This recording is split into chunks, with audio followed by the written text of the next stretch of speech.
Hari Om. This is an English translation of an online satsang with our Guruji, Swami Shri Nispruspandanji, on the 15th of December 2024.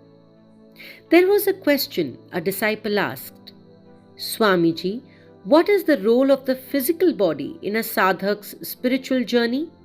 Should we even pay any attention to it? If yes, why and how much? Swamiji says that there are two types of people on either side of the spectrum of bodily neglect. On one side, there are people who are so busy in worldly activities that they totally neglect or even abuse their body.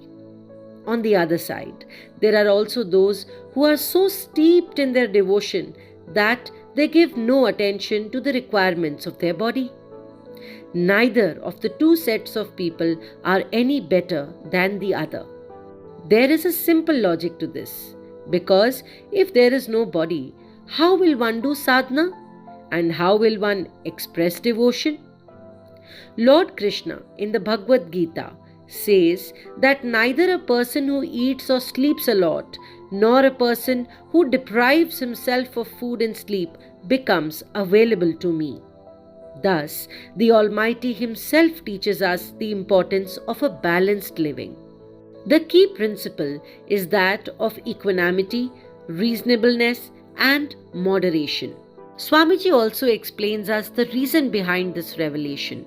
He says that people who go to extremes of either of the two, worldly life or spirituality, become rigid and irritable. And in this way, they off-road themselves from the path to God. They gain knowledge through their austerities but fail in transforming it into wisdom and bliss.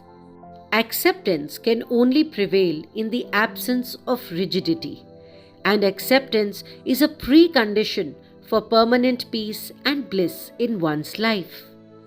Therefore, a spiritual living that is deprived of bliss is far worse than a worldly life full of desires and expectations. A wise balance of both is the key.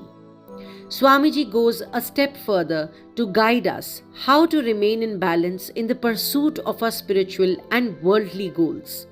He says that we must remain constantly aware of the reasons behind all our actions and decisions by asking ourselves as to why we are doing something.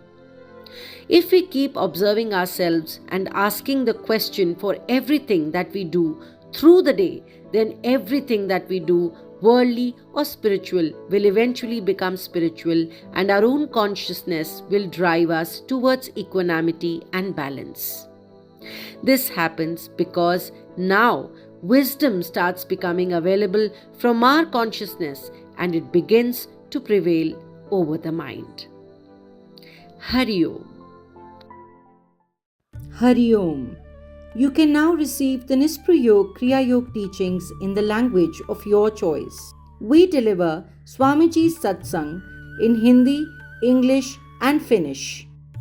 The links to the Nispru Yog Kriya Yog English, Hindi and Finnish YouTube channels are linked in the description box below. If you'd like to be initiated into Kriya Yoga, you can contact us on our official email ID nispruyogkriyayog@gmail.com. This is the Nispru Yog Kriya Yog team. Jai Guru, Hari Om.